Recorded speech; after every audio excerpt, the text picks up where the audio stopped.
Yay! And welcome everyone to Brain Swap for Friday, March 4th, 2016, where today we are going to be talking about the infamous sub-dub war. Sub-dub. I.e. subtitle versus dub.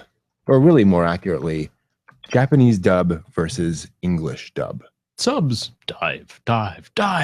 Not that kind of sub. Oh, different subs. Different subs. So this has been a contentious issue, hasn't it? Oh, I tell you. Yeah. Sub, dub, original. Oh, I don't like this. Choice on that. And again, we should make clear we're talking about, do you prefer to watch the Japanese audio with English subtitles, or do you prefer to watch with the English dub, the English audio on your anime? That is the question of the hour. So this has been a contentious issue for a while, partly because for a long time, you really had to choose one way or the other. Back when anime was on VHS, I would take what I could get. Exactly. And any love is good love. And and that VHS tape would have that guy VHS tape there. Would have hey D. Yeah. Hi D. You would on the VHS tape you would have either a dub or a sub. You know when you bought that tape it had just one or the other. So and those tapes were very expensive. So you quickly had to choose one or the other way of experiencing your anime. Choices. How much Japanese do I know? Well, if I go with a subtitle, I got to read it. True. Yeah. And I hear the Japanese.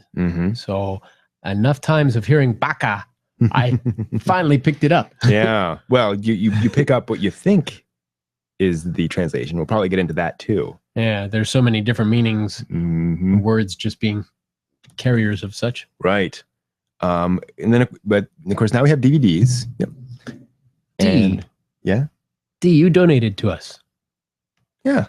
Give us your address sometime so we can send you a thank you card. Definitely. We appreciate that. Howdy. Oh, wow. Everybody's suddenly joining. Yes, yeah. So getting back on topic. The question is, as DVDs have gotten, have kind of taken over. Yeah.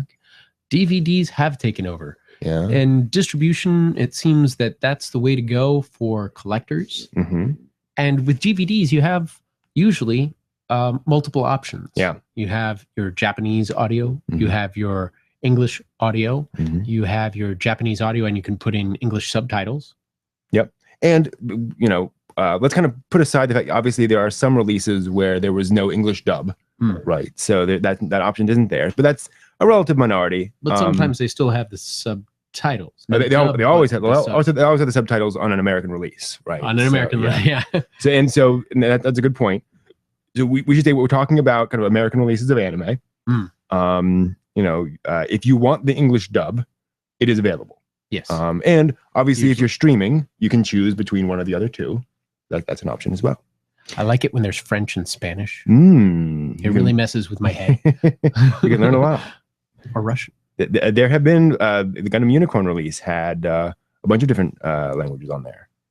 You could have it subbed in French, Spanish, German, Chinese. It's the Rosetta Stone. Exactly. Fascinating. So point being, we've kind of moved away from a world where there's we moved away from a world where you don't have a choice.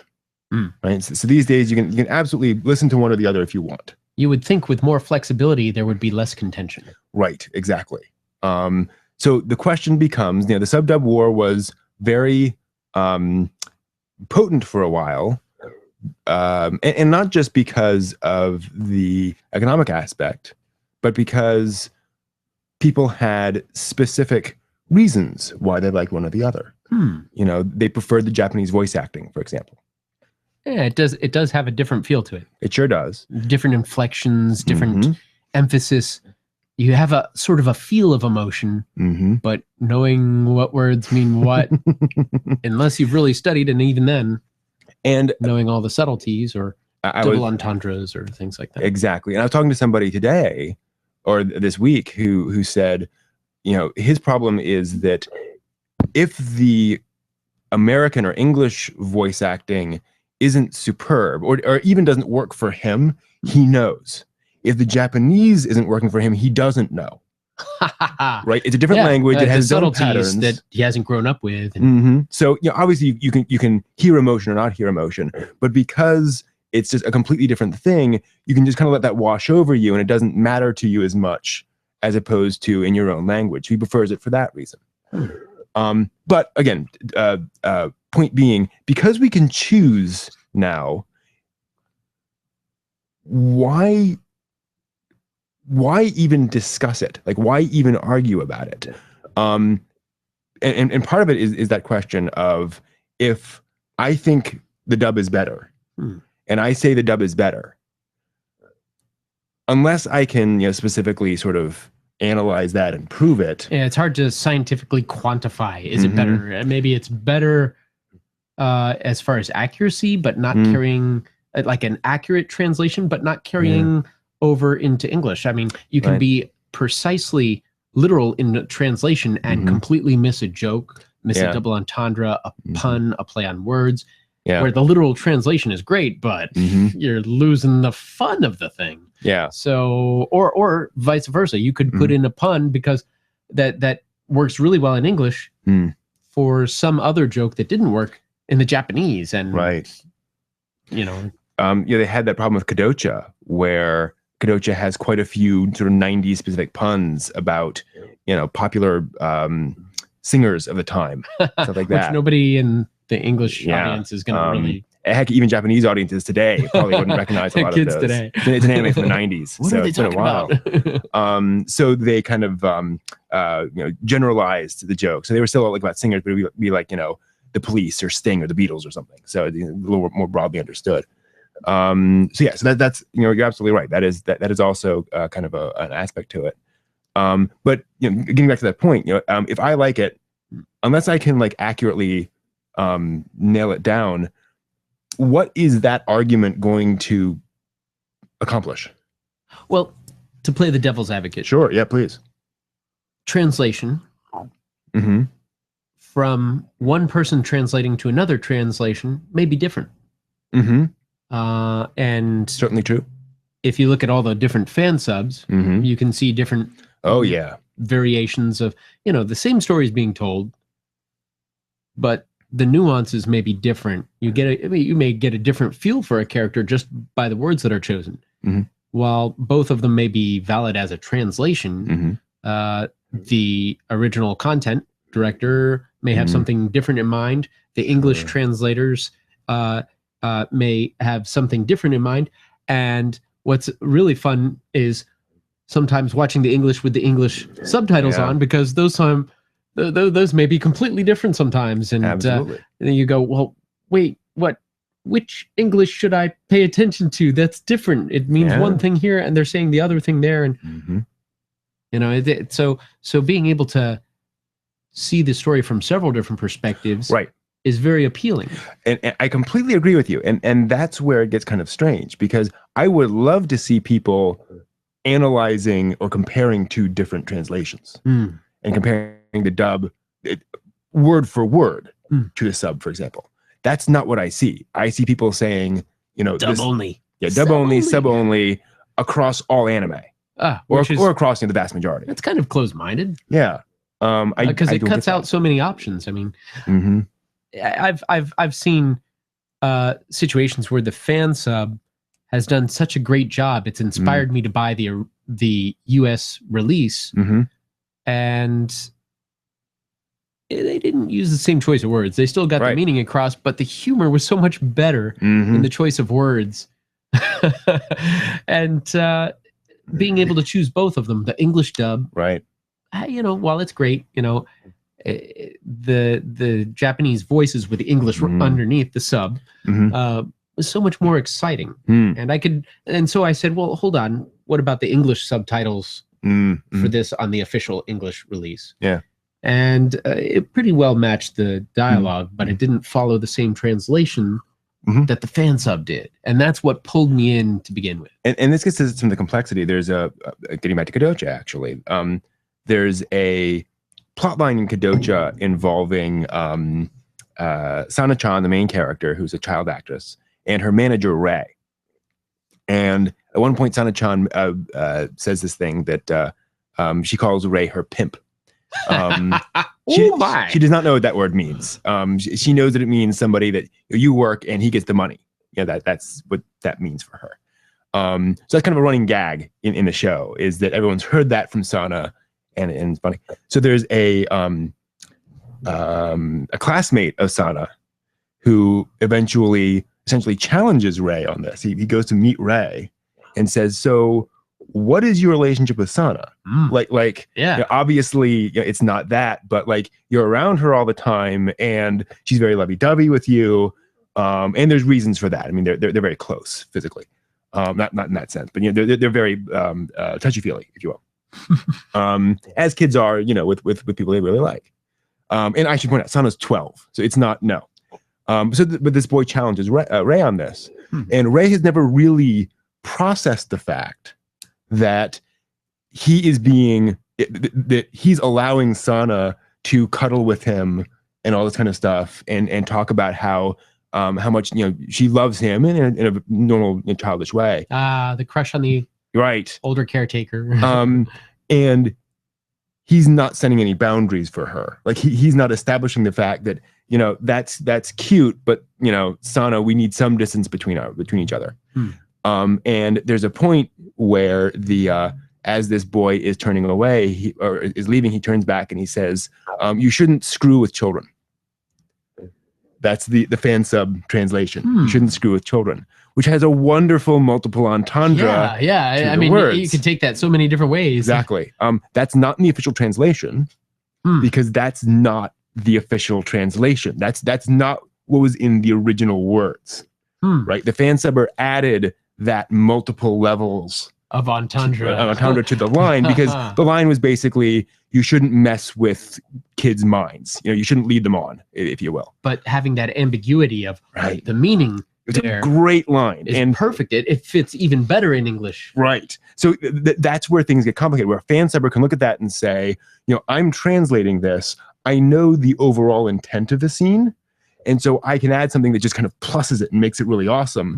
Whereas the official translators may be beholden to the original company, bound and not able to. You can't use that word, whatever. That's tricky. And certainly for a show like that, which is, you know, it involves kids, and I know they were very sensitive to that subject in the English dub of saying, you know, we're not going to emphasize that element of, you know, that joke. So that's tough, right?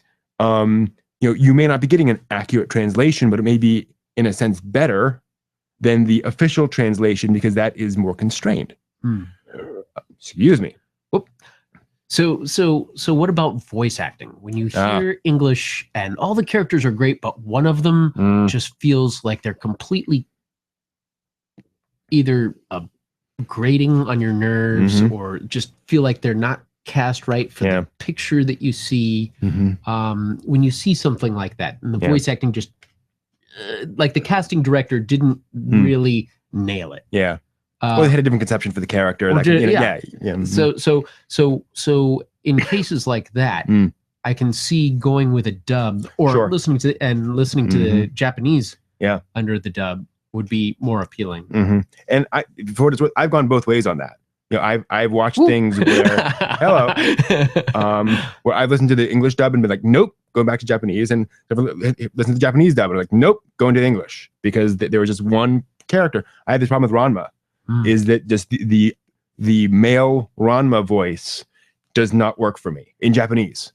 It's just it's pitched very strangely. It's a woman doing a man's voice. You know, I can't even remember listening to Ranma in Japanese, but I remember the English dub at some point in the seasons changed radically. I said, that's not my Ranma.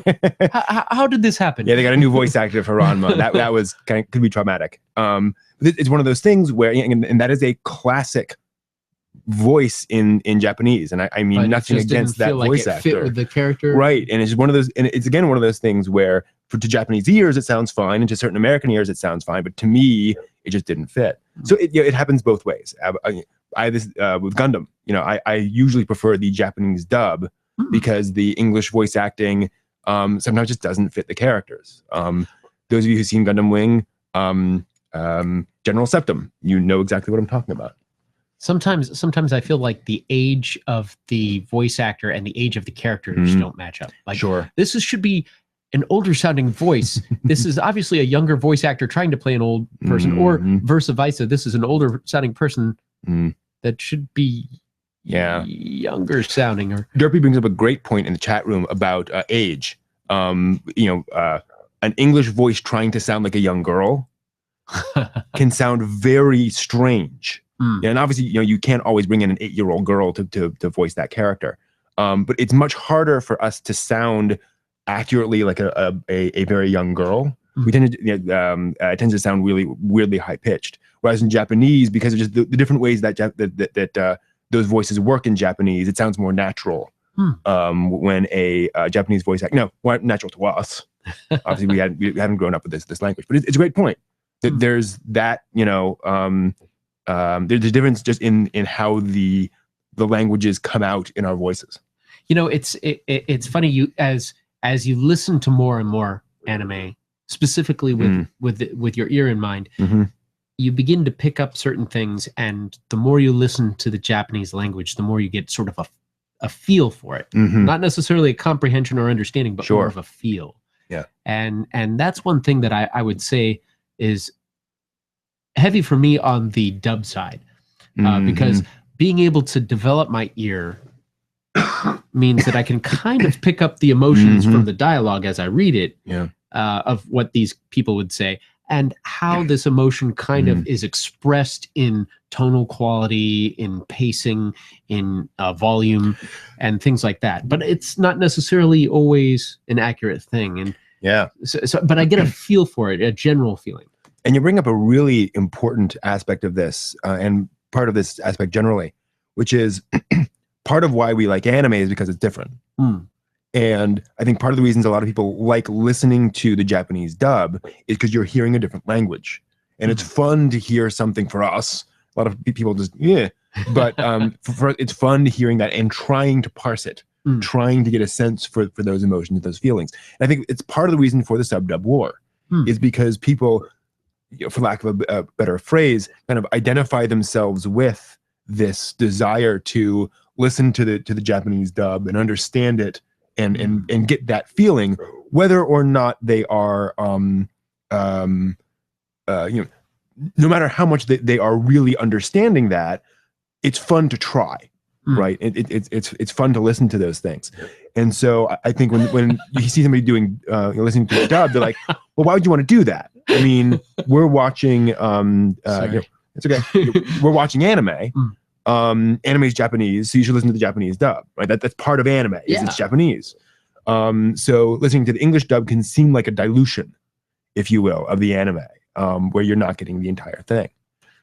Yeah, it's something that I wonder whether it would be more to my benefit to listen to the English first and then listen to the Japanese, or to listen to the Japanese first and then the English, because whichever one I hear first, if I listen to a whole season like that, then I kind of become set in that way. Right. And when I hear the other one, it feels weird. Well, regardless of which one I do second, that second one always feels weird. Well, and that gets back to my Gundam thing, where once you listen to a few Gundam shows, because they often will bring back voice actors from previous Gundam shows, I'm like, I want to hear, Char's voice actor in that role. I want to hear those characters again. How do they portray this guy? He's, but hero, posed against, I mean, what kind of voice, and with villains, I mean, is this an over-the-top villain in Japanese too? I mean, or is he the sympathetic character villain that you say, this guy could be my buddy in other circumstances, and how does that really sound? And does this guy sound as wealthy and as powerful as he really is? What does that sound like in Japanese? Right, exactly. So Mark, actually that's a slightly I don't want to say quite inaccurate, but so this thing happened in prison school where they added a line about Gamergate, We were actually talking about that. We were talking to the translator of that, the person who put that in, because the original joke was about was referencing sort of online culture and somebody being kind of a creeper in online culture. And the problem is we didn't have a translation of that phrase. So the translator used Gamergate as a stand-in because that does get across sort of a cultural touchstone for people who are right. Exactly. And, we just didn't have a word for that, that had that level of strength to it. But Gamergate, was the closest fit to that. And of course that resulted in death threats, which congratulations, Gamergaters. Wow. But yeah. So that was a good example actually of somebody, accurate, finding the most accurate translation because, they had to translate it into something that made sense for us as opposed to what made sense for them. Anyway, so that is one of the big issues is that the translations differ. Yeah.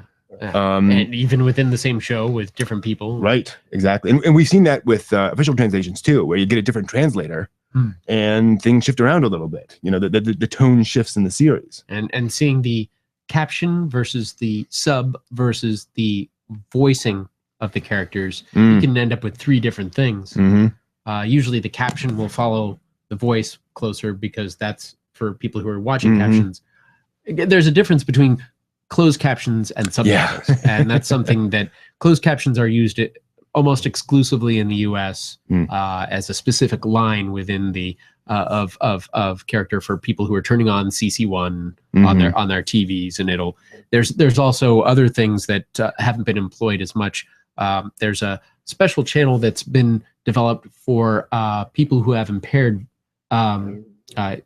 hearing or vision, and there's an active a descriptor channel that tells what's going on. And what's really neat is in places where it's really noisy, people can turn those on. If you mute it because you get a phone call, sometimes you can get captions to turn on, and you can read it while somebody's talking to you on the phone very slowly, or if you're on hold or something. Sure.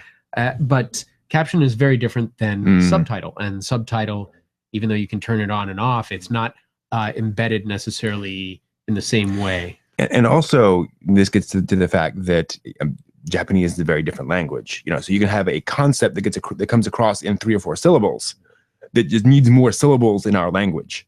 So you cannot just How do translate you cram that. all this into that? Right. And much less when you get into references. So, and again, this is one of the reasons why the dub is different. It's not going to be the same because there are parameters and problems on it.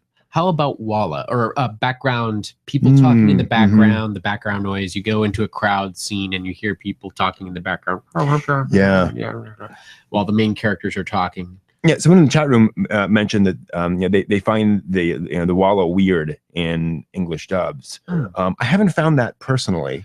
I haven't been as conscious of it. There have been a few cases where I thought, oh, well, that's pretty neat. I can hear it.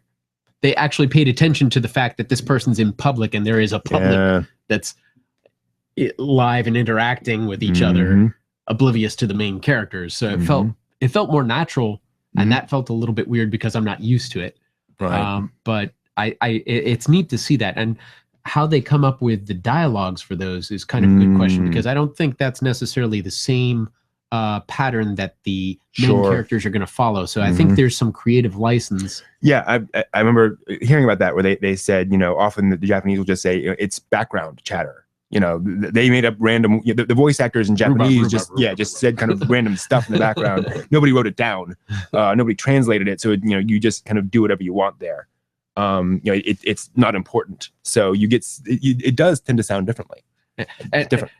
There's something that Dee reminded me of, the difference in speeds between closed captions, scrolling too slowly. There's live shows that are captioned, and then there's programmed shows that are captioned. Right. Live captions will always lag behind a little bit because there's a captioner listening to the same program that you are and typing it up as they're listening to it. Where with a show that's been captioned in non-real time, they have more time to go back and edit it. They can, You know, it's so they can sync it up a little bit better. And if the people who are making money off of it are aware of it, they'll make it fit better. Yeah. And since they have the luxury of time on their side, but live shows, you'll even see them backspace on air and erase something and type something different. So do we think that the sub-dub war is relevant? Sub-dub war is relevant because people still put weight into each of those camps. However, I think as an educated otaku, being able to appreciate each aspect makes one more well-rounded. But one's still going to have one's preferences. Sure. And it may vary from show to show or genre, or sometimes I find a character voice just it's like nails on a chalkboard. I'll listen to it, but then I'll think I want to hear the Japanese on this. Yeah. How about yourself? I don't know. I think it's certainly decreasingly relevant. Personally, whenever I see people coming in and saying, you know, one is better than the other, you know, even on a show by show basis, my eyes tend to glaze over, and I tend to keep moving on because I have yet to see somebody defend that statement. Meaning, I've never seen anyone be able to analyze that in any sort of reasonably objective way to say why that is one way or the other. It's like saying it shouldn't be blue. Well, how about this argument? If you're paying attention to reading the captions on a new anime series, you're not paying attention to the artwork, to the design, the drawing, yes. emotion. Okay. So I thank you for bringing that up because that is one of the arguments I use. That's where I got it from. And it's true because I found myself doing the same thing, going, I don't want to read this because I want to see what's going on, and I have to rewind and watch the action. And anime can be a very fast-paced medium. You know, they'll just throw something up there very quickly. And I've seen shows where I have missed stuff because I was reading a subtitle, and I realized something came up on the screen in the upper right corner for at the 10th of a second, and it may be relevant to the story in a very pertinent way. Yeah. And so I think it's very important and difficult to be able to. It gets back to that sort of original experience. Satoshi Kon always said he prefers people to listen to the Japanese dub because those are the voices that he chose. Right. However, the Japanese experience is not reading subtitles on the bottom of the screen. Yeah. Right. The original Japanese people aren't glancing down to the bottom of the screen every 5 seconds. They're watching it and then hearing the voice in their original language. So I prefer that version of an original experience, if you will, where I'm just watching it and I'm listening to those voice actors. So I can multitask in that way that I think you can't multitask in the same way in subs. And then of course you also get to that point of, you're never getting an accurate translation. You're getting a translation. So at some point you just say, well, I'm watching anime. I'm watching anime with a translation. I can go to that one. I can go to that one. I could see it subbed. I could see it not subbed. But getting too worked up over this one's better than the other, I think isn't very helpful, personally. So the ideal would be to not only learn Japanese spoken, but also have a background of knowledge and experience in the dialogue of Japanese. The ideal is to grow up in Japan. Yeah, there you go. And speak both English and Japanese. Right, exactly. And this gets back to something we've talked about before, is when you say one thing is better than the other, ask yourself, how much do you know of the other side of your argument? Right? If you say this dub is better than that sub, how much have you listened to one or the other? And if you say this one is more accurate, how much, what are you basing that opinion on? And I'm not saying your opinion is wrong. I'm saying that and all of us, myself very much included, we tend to make these judgments based on very little evidence. So you got to be careful about saying that one is more accurate than the other when you may not be aware of what the original intention was, what the author wanted, all that kind of stuff. Lots of stuff is going on behind the scenes that we don't know nothing about. But who knows? He brings up an interesting point here. Do the creators of Japanese anime ever not want it dubbed because they feel it would make their work look poor or something? There have been several cases of directors saying, I want a particular voice or don't want a particular voice and giving feedback. Yeah. Usually there's a casting director who goes and chooses voices, and then the director works with those or swaps them in and out. So this gets back to the question of what a creator means. Most of the time in Japanese, the creator of a manga is the publisher. It's not the author, the person who's drawing and so to speak, writing it. Many creators. Exactly. So the editor of the magazine is often the one saying, this is what's going to happen this week.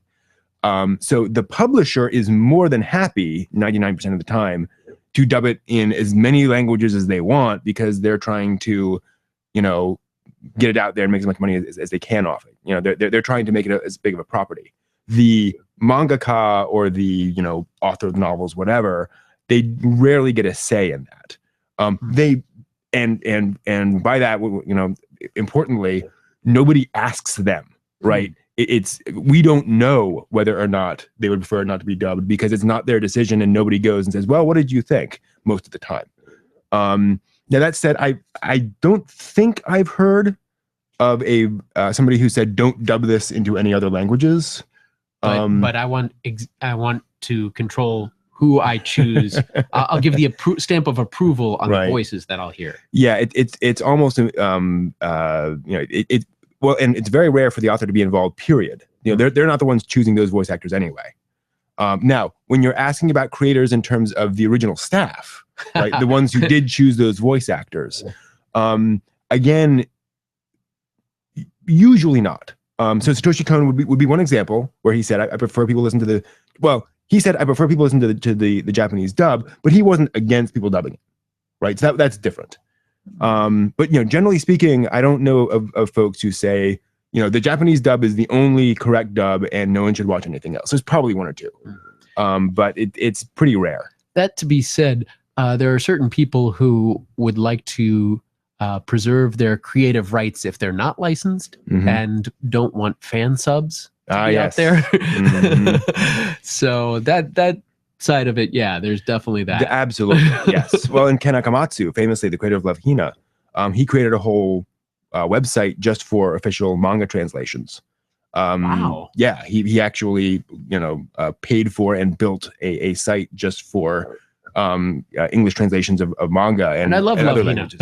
And that was the thing is he said he saw so many people sending out scanlations online. He says, why doesn't somebody build an official thing? And so I'm just going to do it. Brilliant. And so he's been running this site for a long time. And he said it's partly because he said somebody needs to stem the tide of piracy. That there should be something. That makes me think of Crunchyroll. Crunchyroll panel recently explained that they now have manga available. Right. And wow, I mean, they're really covering a lot of bases that way, as well as not to plug them exclusively, but they're providing a service to the community as a point of receiving all sorts of stuff within a very short turnaround. And if you pay premium, simulcast, with an hour delay or so. And Derpy brings up, the fact that at least, we're getting both on DVDs. The video games, and you get only the English dub. You don't get the Japanese voice acting usually on a video game. You just get whatever your language is, and at least with us, we get a choice. Now, that said, there have been some English dub only releases. So Shaman King, for example, only had an English dub. What? Because it was aimed at 10-year-olds in here. It was one of those 4Kids things, and they were like, well, I don't think there is a huge market of fans of this. And maybe a few, but they're all watching Fansubs anyway. So their decision was, and again, understand this is also a cost thing. They would have had to license the Japanese dub. That is a separate cost. So they said, rather than saying, okay, we're going to release this over here, we're just going to do our own dub, lower the cost, and thus they were able to sell those DVDs for like $15 a piece back in the day. So it was cheap and affordable for those 10-year-olds. So it does happen, but it's very, very rare. And yes, Dee, there have been plenty of sub-only releases in America. Oh yeah. In fact, a lot of the DVDs that I've gotten, if if you don't go to a convention, if you haven't have an option, when you start going through the piles of DVDs, a lot of them will have English dubs. But if you look, sometimes the more obscure stuff, you'll find Japanese language is the only language, and then they'll have subs in English and several others. And so, if that, just often just English. Sometimes there is no English dub. Oh yeah, absolutely. And that's increasingly true. Toradora, the first release had no English dub, and then it was popular enough they were able to do a dub. But yeah, it certainly happens. And these days, again, especially online, with the streaming services, often they'll just release it subbed there, and it never gets licensed any other way. That's something else that if we think about it, the quick turnover for new releases are getting subbed, but that's the broadcast sub, and there may be a different finalized version when a DVD release is done, and they may rewrite it differently or come up with something because they have a deadline. They have to get it out to everybody as soon as possible, so they may mull it over and change a little bit once you have an official licensed DVD release in the US. And there's regionalisms also. I mean, what's released in Britain or Europe or different countries around the world may have different releases. Absolutely. They may have English there, but it may not be the same licensing. It may not be the same collective voice actors or anything like that. So you may be able to find several different versions. Famously, in the UK and Australia, there have been several different releases of Ghost in the Shell properties in the UK with completely different dubs. What? Different Mary Elizabeth McClellan is not there? Absolutely. Well, and heck, the original Ghost in the Shell movie, that was not Mary Elizabeth doing that voice in the original dub. Wow. And there's a reason why Mary Elizabeth was hired to do her voice after that. Rocks. She rocks. She rocks, yeah. The original voice actress she wasn't terrible in my opinion, but she just didn't quite grab the major the way Mary does, Mary Elizabeth. So, yeah, I mean, that's Golden Time. Something just went into my mind of something that was released sub only. Oh, Turn A Gundam. Gundam. Yeah, the recent release of Turn A Gundam, that's sub only. And again, because it's a fairly limited audience, so they felt it didn't make sense monetarily. Oh, Zeta Gundam. That was I think Zeta Gundam. Yeah, I think Zeta did not have an English dub. Anyway, so yeah, that absolutely happens. And again, it gets down to cost. And cost benefit analysis of, is that worth the money relative to the number of people who are likely to buy it? Now, and somebody brought up in the chat room that Shaman, to be clear, Shaman King was later released uncut. So there was an initial Shaman King release that was dub only, and then it was re-released uncut with the original Japanese thing. So that happens too. Sometimes you get one or the other, and then a different release later. So yeah. That is that. And then some fan sub groups like to go and write some jokes in. Definitely. Spoof stuff, write their own story. Yeah. That can be amusing. Yeah. And be aware, by the way, if you're looking for other countries' releases of things, you will sometimes find an English sub. Sometimes, and importantly, people get confused over the concept of subbed, and they will see a release that is subbed, so they buy it, but that means it's subbed in French or Spanish or German. So just be aware that subtitle doesn't just mean in English. But then also, if you find, say, a Hong Kong release, that's often not a legitimate release. That's a pirated version where they slap something on there, and you're getting some kind of a release. If the price is too good to be true, it probably is. Exactly. So yes, just be aware that there are some differences out there. Sometimes, even if the price isn't too good to be true, it is true. Now, I think it was Master Chief Snake in the chat room pointed out that there are also, American releases get dubbed into Japanese. Lest we forget that. Vice versa. Steven World. Wow. Yeah. I wonder who does Adventure Time. Do they do that? I'm sure. Yeah. That one's wild. That's a crazy show. I like that. Powerpuff Girls, was dubbed into Japanese and did quite well. And most Hollywood movies get dubbed into Japanese. They generally don't watch stuff subbed over there from Hollywood. They watch it dubbed. So yeah, imagine, and also, like there is a voice actor for Tom Cruise. Like there's a guy who always dubs Tom Cruise. There's a guy who always dubs Val Kilmer. So, that happens too. And I would love to see what the, what that is. I've seen some of those comparisons where they'll show the two and go back and forth. And boy, that can be weird. Hearing different voice coming out of the mouth. And, But Hardsubs versus soft subs. That's something we hadn't touched on, but that's true. Hardsubs you don't see as often in. In fact, I've never seen a hard sub official. Well, no, I take that back. I have seen a few hard sub official releases, but that was early on in technology. Rare. It was more of a VHS thing. With the advent of DVD, you were able to toggle on and off different video tracks. So the chance of having optional subtitles was greater. So most of what you see that has hard subs is somebody has encoded it to only be playable with the subtitles, and you can't get rid of them. So if you want to see something underneath it, there's no turning it off. It's there. It's what we call burned in. Yeah, most of the time I see hard subs on Fansubs. Yeah, it's a fan sub thing. Yeah, very common. Yeah. It's pretty rare to see that in anime. There's some file formats that have come out where you can toggle on and off subtitles. There's like special files that can ride along with the video, SRT files, and I forgot all the different fan subtitles. There's SAA and ASS extensions to these, and basically they're a big text file with time code on it, and they just match up.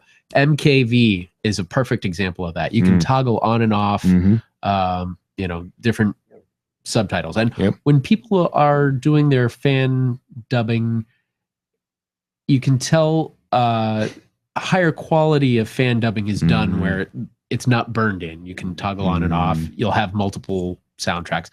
But we don't want to encourage piracy. We want to encourage more legitimate releases. But quite often through some of these fan efforts, they realize that they can contribute back to the groups. And that's where a lot of translators and subbers have actually come from. They've come from the fan world into legitimate positions. And in fact, I think they have some positions open right now at Funimation that are including subtitlers. Hey, there we go. So if anybody out there is interested in a position at Funimation, hey, apply for it, Yeah. And then come and do an interview with us.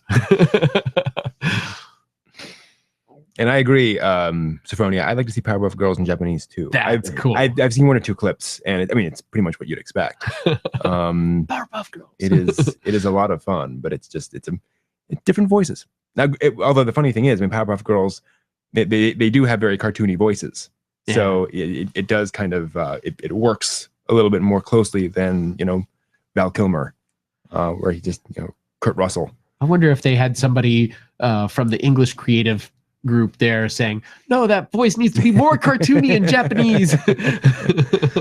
Quite possibly. Who knows? SpongeBob. Yeah, exactly. And again, folks, American culture gets exported all over the world, and it's usually dubbed. So there's a German version of SpongeBob. There's an Italian version of SpongeBob. There's a Russian version of SpongeBob. It goes everywhere. They're all out there. VLC is a very useful player. Definitely. It plays almost everything. All right. I think we have covered this pretty darn well. So thank you, as always, everyone, for joining us today. We will be back next week to switch around a little bit. We're going to be talking about the question of whether doujinshi is a violation of creator rights. So fan comics involving existing characters, is that technically violating the rights of the creators, whether or not the creators mind or not? Is it violating their rights as creators? Rights. Yeah. Rights and lefts. No. Rights and wrongs? Different kinds of thing. Rights and wrongs. What are we talking about? Rights and copyrights. Right. Definitely. And copy lefts. Yeah. Copy lefts is a whole different thing. That is a whole thing. But yeah, so we'll be talking about doujinshi and whether they are, and again, kind of to be clear, we want to deal with the question of not necessarily from a purely legal perspective, and not necessarily from a purely conceptual perspective of is it right or wrong? We want to say, from a sort of theoretical perspective of, I created this, so it is mine. When somebody else then goes and does something with that, is that violating that person? How are the ethics of it? Right. Is it right or wrong to do that in a sort of middle ground where, can I, in clear conscience, put this character on my shirt if I draw it? Right. Or even if I didn't draw it, like, or if I didn't draw something and put it on a shirt, like or transfer, or fanfic or fan art or whatever, like at what line, specifically with the doujinshi, where you're taking existing characters and putting them in a new situation that may be very different from what the creator is comfortable with those characters. Oh my! And that's the thing, is that people are often taking these characters and doing very extreme things with them. And is there anything? Hey, look at this one. Ooh. I never knew it was boys love. Oh wait, okay, this is. We will have to show the clip from Lucky Star. So there's that idea is, is there something about that is violating the creator's rights, that is going beyond the pale, and at what point is that? Where to go? So yes, so thank you all very much, as always. As always, feedback is welcome. So feel free to let us know. We've tried a few different things with our audio processing. Yep. So if it sounded any better or worse, give us a heads up. I notice D somewhere I got to hunt down that address. So if you gave that I got to hunt that down from Brent. So fair enough. And JoJo erotic fiction, JoJo Mojo, the monkey on Powerpuff Girls. No, I think he's talking about JoJo's Bizarre Adventure. Oh, different. Yeah. Oh my. So we are at geekarchaeologist.com. Head over there for this and other videos. I didn't get it. Where we've got all that stuff. So thank you all very much for joining us. Thank you, Pudis. Thank you, D, and all that various good stuff. See you all next week. Bye-bye.